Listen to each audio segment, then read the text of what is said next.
Sampurasun, halo Rekanita, mari kita ngoprek, ngobrol perihal Rekanita.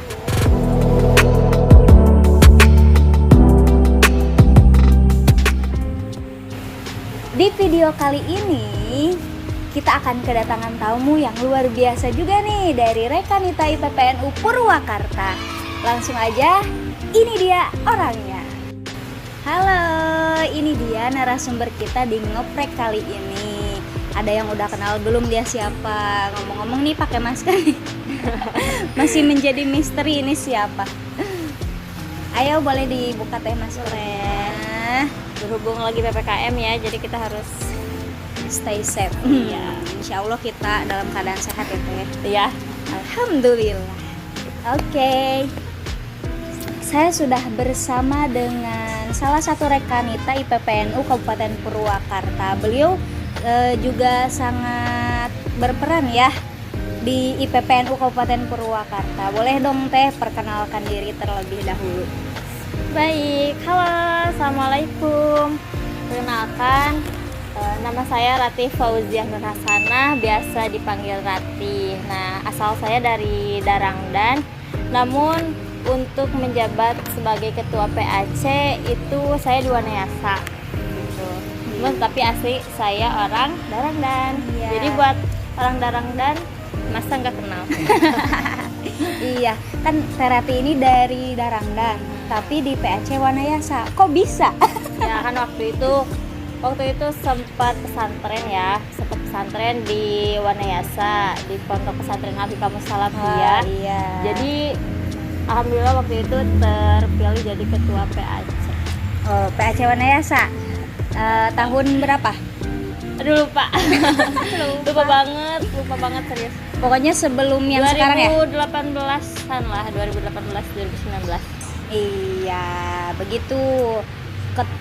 Demisioner ketua PAC 2018. Ya, ya begitu kurang lebih Taicha. Jadi beberapa tahun tinggal di Wanayasa sehingga terpilih jadi ketua PAC Wanayasa dan sekarang pulang ke daerah sendiri Darangdan. Jadi sekarang itu tinggal saya di Darangdan.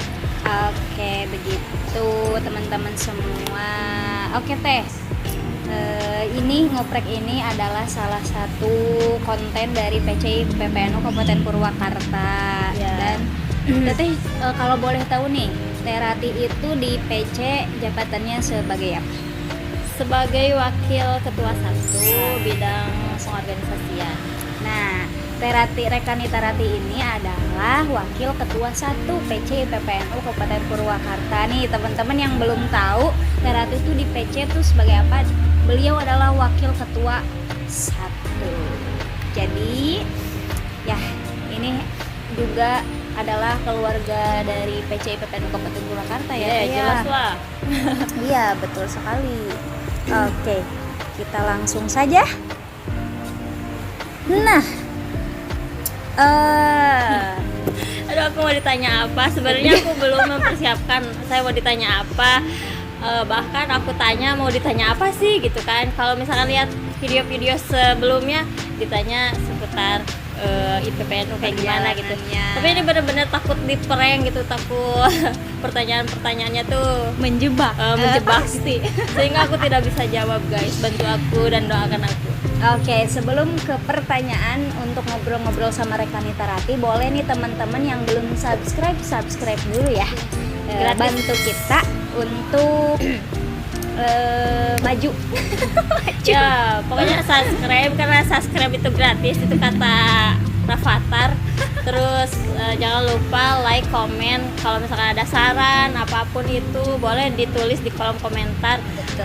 Masukan, kritikan juga boleh. Yang penting itu bisa membangun kita semua. Iya, karena support dari teman-teman itu sangat kita butuhkan sekali untuk kita lebih semangat, lebih mencari hal-hal yang inspiratif tentunya ya. Oke. Kita langsung saja ngobrol bersama Rekanita Rati ini. Aduh, deg-degan. Untung masih hidup. Kemarin kita udah tanya ke bendahara, ke ketua, bagaimana sih bisa mengenal IPPNU. Nah, kalau di Cipulus ini kan udah gak asing ya mengenai IPNU dan IPPNU. kira-kira awal pertama dan first time awal mulanya gitu, kenapa bisa masuk ke IPPNU, bisa gabung ke IPPNU? Awal mulanya bisa masuk ke IPPNU memang karena saya berada di pesantren yang basicnya NU.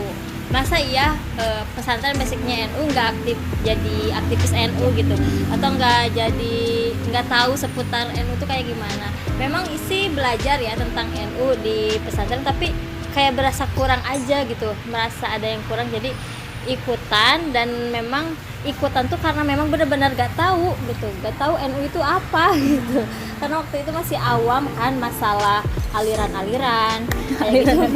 aliran itu masih nggak paham, sehingga memang kayaknya perlu tahu deh. Dan setelah terjerumuslah aku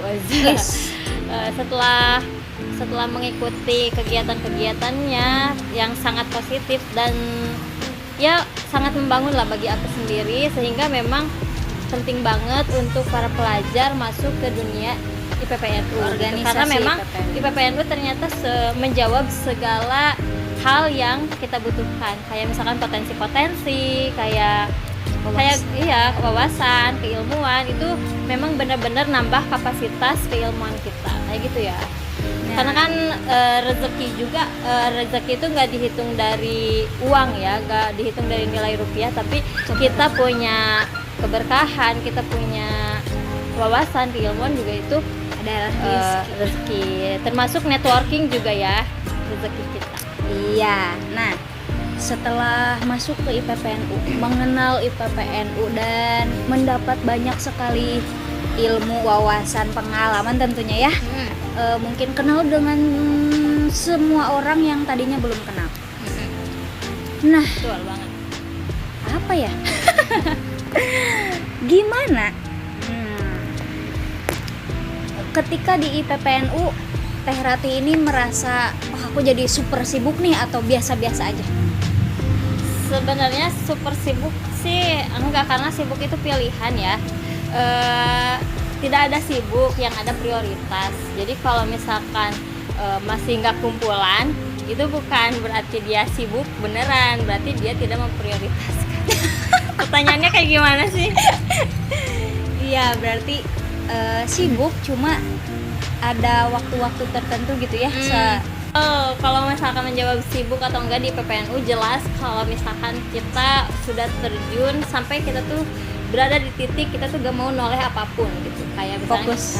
Kita fokus, misalkan kita menciptakan kegiatan atau membuat kegiatan yang kayak misalkan public speaking gitu, terus kita tuh fokus, belum ada kegiatan ini yang bentrok perihal IPPNU, itu sangat menyenangkan hati ya. Jadi kalau misalkan buat orang-orang yang susah move on tuh ikut IPPNU juga. Apa jadi, ini curhat? Jadi lupa gitu kan, jadi lupa apa yang sedang kita rasakan itu karena memang kita fokus di IPPNU.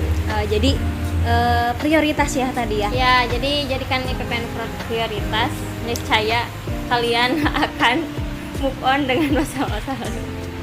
Iya, mungkin kesibukannya itu memang ketika ada kegiatan, ya. Terus mengurus anggota mungkin ya, kan anggota juga kan tidak sama seperti itu, pasti ada yang begini, jadi gitu mungkin ya kesibukannya. Nah, selain kesibukan di IPPNU dari menjadi ketua ya, dari menjadi ketua PAC Wanayasa sampai sekarang, ada gak sih kesibukan lain? Aku sendiri. Iya. Ya, kalau kesibukan sekarang itu sebenarnya aku nggak kerja kan, tapi bagaimana caranya menciptakan pekerjaan yang dibuat oleh sendiri. Misalkan berwirausaha gitu, atau kan sekarang tuh ya musim PPKM ya teman-teman. Musim PPKM memang sedang PPKM. Iya, bukan musim PPKM ya. Kita tuh kan sekarang sedang suasananya sedang COVID gitu kan.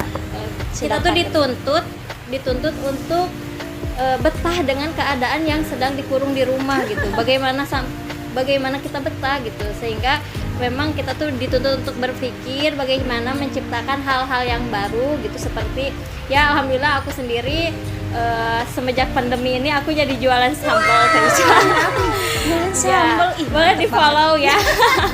Sambal Jawara Kuliner. Nah, di follow ini IG-nya.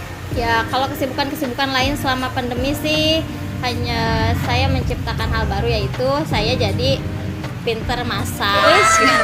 Pinter masak lah. Meskipun cuma masak sambal ya. Awalnya tuh aku nggak pernah masuk dapur, nggak pernah masuk dapur sama sekali. Kalaupun ke dapur ya pengen minum, atau karena memang nggak pernah masak dan nggak pernah disuruh masak gitu, sama nenek sama mama juga nggak pernah disuruh masak gitu. Jadi hal baru banget, sesuatu banget aku bisa masuk ke dapur. Iya, Berarti PPKM membawa berkah. Pandemi membawa berkah, pastilah semuanya ada Ada hikmahnya. Oke, berarti selain di organisasi di PPNU juga Teh Rati berwirausaha tuh. Peluang kita masuk di IPPNU itu bukan stuck di IPPNU Rekanita teman-teman semua, tapi masih banyak lagi kita bisa jadi ini, bisa jadi itu, bisa menggapai cita-cita tanpa terhalang oleh IPPNU. Jadi memang IPPNU itu wadah yang berkualitas ya untuk kita membenahi diri, meningkatkan kualitas diri, tadi kata Teh Rati betul. Nah, iya, betul. Karena kesibukan organisasi terus berwirausaha juga, itu kan bisnis. Jangan salah loh, ketika kita berbisnis itu otak kita terus diputar ya. Betul. Bagaimana menciptakan inovasi, bagaimana menciptakan marketing yang hebat gitu, yang bisa masuk ke semua kalangan. Pernah nggak sih kepikiran, duh aku capek nih di organisasi, usaha juga, bisnis juga. Pernah nggak sih kepikiran untuk kayaknya udah aja nih organisasi?